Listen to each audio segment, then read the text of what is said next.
I now say that this gavel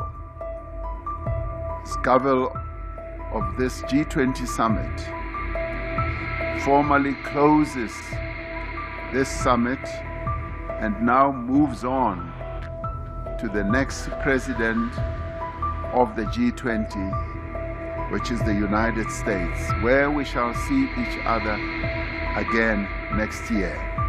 The summit is therefore closed.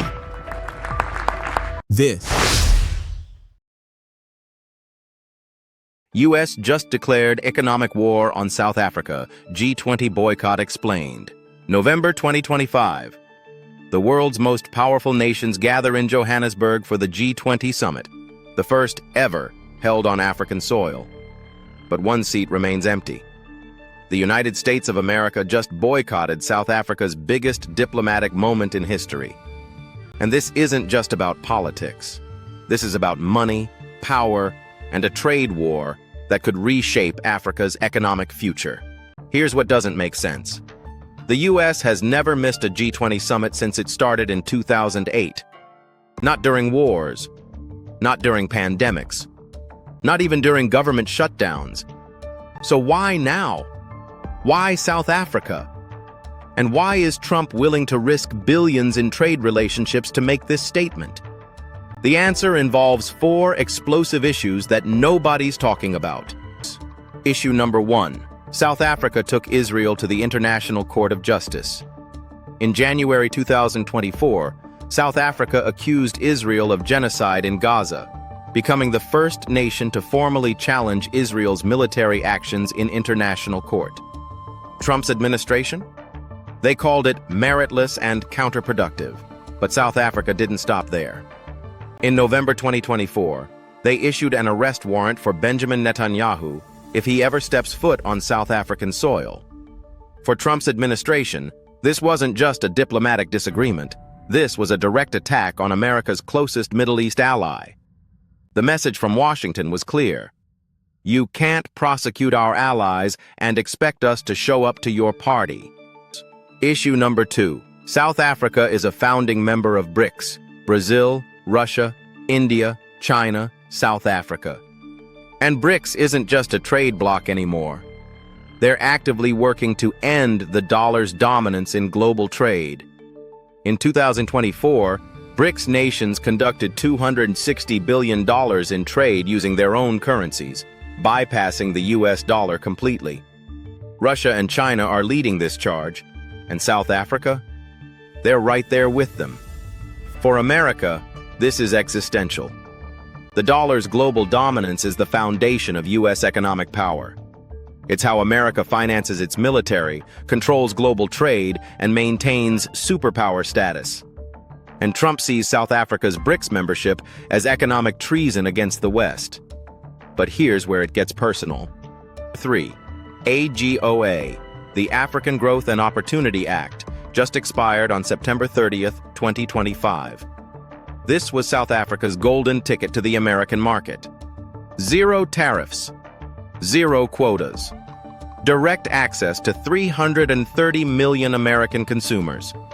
Under AGOA, South Africa exported $2.4 billion worth of goods to the U.S. every year.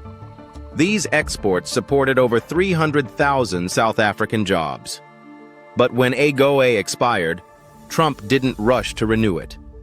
Instead, Senator John Kennedy introduced AGOA 2.0 in October 2025 with a poison pill. Countries must demonstrate alignment with U.S. geopolitical interests. Translation?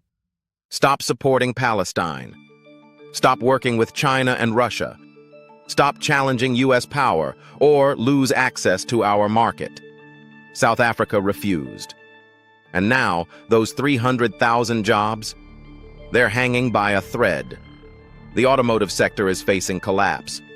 Citrus farmers can't compete with new tariffs. And Trump's message is simple. Bend the knee or watch your economy burn. And issue number 4, the most controversial. Trump has repeatedly claimed that white South Africans face genocide through farm attacks. In 2018, he tweeted about large-scale killing of farmers and ordered Secretary of State Mike Pompeo to investigate. South African government statistics show 47 farm murders in 2023-2024, a tragic number, but far from genocide. The country's murder rate affects all races, with Black South Africans experiencing the highest victimization rates. But Trump's narrative isn't about statistics.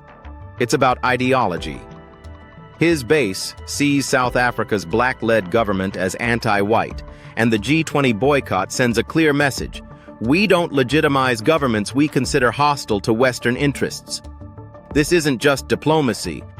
This is Trump using South Africa as a warning to the entire African continent. But here's what makes this boycott even more significant. America wasn't the only no-show. China's Xi Jinping? Absent. Russia's Putin? Sent a deputy. Argentina, Indonesia, Mexico all sent lower-level officials or skipped entirely. The first G20 summit on African soil became a humiliation. Not because Africa failed, but because the world's most powerful nations decided Africa wasn't worth their time. And that reveals the brutal truth. The G20 isn't about global cooperation anymore. It's about power projection. And right now, Africa doesn't have enough power to demand respect, even when hosting the summit. So what does this mean for Africa's future? Can the continent build economic independence without Western approval? Or will Trump's boycott force African nations to choose sides in a new Cold War? Drop your thoughts in the comments. I want to hear from South Africans, Nigerians, and everyone watching across the continent. Are you Team BRICS or Team West? And should African leaders prioritize principle over profit? Hit subscribe if you want more deep dives into the stories shaping Africa's future. This is Near Post, and I'll see you in the next one.